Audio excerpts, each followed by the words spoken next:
Hi, ഈ വീഡിയോയിൽ സ്വാതന്ത്ര്യദിനത്തിന് പറയാൻ പറ്റിയ ഒരു പ്രസംഗമാണ് ഞാൻ ഉൾപ്പെടുത്തിയിരിക്കുന്നത്. അപ്പോൾ പ്രസംഗം കേട്ടു നോക്കാം. മാന്യ സദസ്സിന് നമസ്കാരം. ജന്മം തന്ന മാതാവിനെ സ്നേഹിക്കുവാൻ ആരെങ്കിലും പറഞ്ഞു തരേണ്ടതുണ്ടോ? അതിലും പവിത്രമായൊരു സ്നേഹമുണ്ടോ?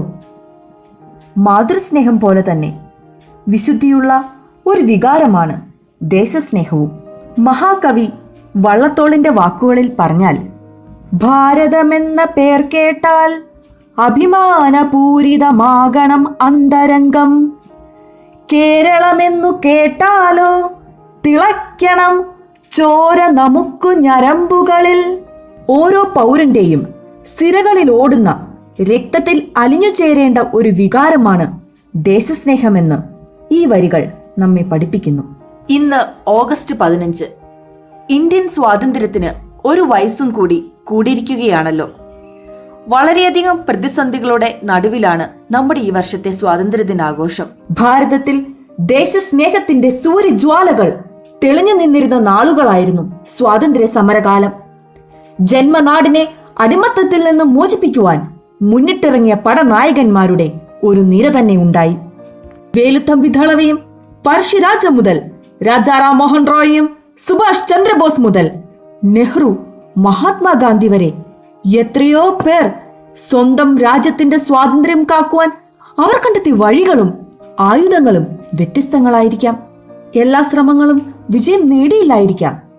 പക്ഷേ ആ മനസ്സുകളിൽ നിന്നുയർന്നു പറന്ന ദേശസ്നേഹത്തിന്റെ അലയൊലികൾ ശത്രുക്കളുടെ കാതടച്ചിട്ടുണ്ട്. ഓർക്കാം, സ്വാതന്ത്ര്യം ലഭിക്കുവാൻ വേണ്ടി പോരാടിയ നമ്മുടെ പൂർവികരുടെ പ്രവർത്തികൾക്കൊപ്പം തന്നെ ചേർത്ത് വെക്കാവുന്നതാണ് സ്വാതന്ത്ര്യം ലഭിച്ചതിനു ശേഷം അത് കാത്തു സൂക്ഷിക്കുവാൻ വേണ്ടി നമ്മുടെ ജവാന്മാർ അതിർത്തിയിൽ നടത്തുന്ന പോരാട്ടവും.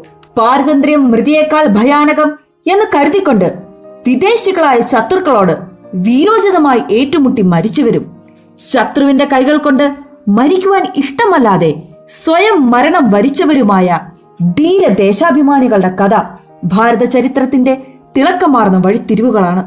എനിക്കും എന്റെ സഹോദരങ്ങൾക്കും മാത്രമല്ല, എന്റെ നാടിനും മോക്ഷം നൽകണമേ എന്ന് രവീന്ദ്രനാഥ ടാഗോർ തന്റെ വിശ്വവിഖ്യാതമായ ഗീതാഞ്ജലിയിലൂടെ സമർപ്പിച്ചത്.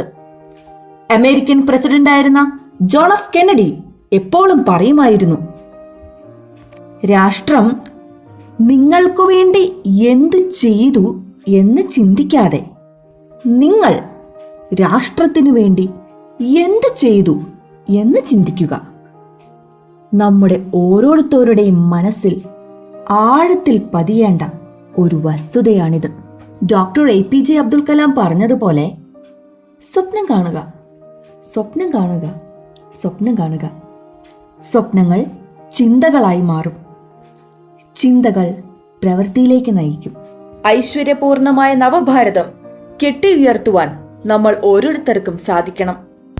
ഈ സ്വാതന്ത്ര്യ ദിനത്തിൽ ജാതി, മത, വർഗ, വർണ്ണ വ്യത്യാസമില്ലാതെ ഇന്ന് ഇന്ത്യക്കുള്ളിൽ താണ്ഡവമാടുന്ന എല്ലാ പ്രതിസന്ധികളെയും തരണം ചെയ്ത് വിജയിക്കുവാനും ജീവിതത്തിലെ വെല്ലുവിളികളെ ധീരതയോടെ നേരിടുവാൻ വേണ്ട ശക്തിയും ജഗദീശ്വരൻ നമുക്ക് ഓരോരുത്തർക്കും നൽകട്ടെ എന്ന് ആത്മാർത്ഥമായി ആഗ്രഹിച്ചുകൊണ്ട് സ്വാതന്ത്ര്യദിനത്തിന്റെ ആശംസകൾ നേർന്നുകൊണ്ട് ഞാൻ നിർത്തുന്നു. നന്ദി, നമസ്കാരം, ജയ് ഹിന്ദ്.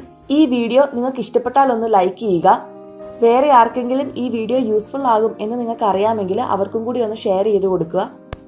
ഇനിയും ഇതുപോലത്തെ വീഡിയോസ് ലഭിക്കുവാൻ വേണ്ടി ഈ ചാനൽ ഇതുവരെ സബ്സ്ക്രൈബ് ചെയ്തിട്ടില്ലെങ്കിൽ ഒന്ന് സബ്സ്ക്രൈബ് ചെയ്ത് അടുത്തുള്ള ബെൽ ഐക്കണിൽ ഓൾ എന്ന ഓപ്ഷനും എനേബിൾ ചെയ്തിടുക.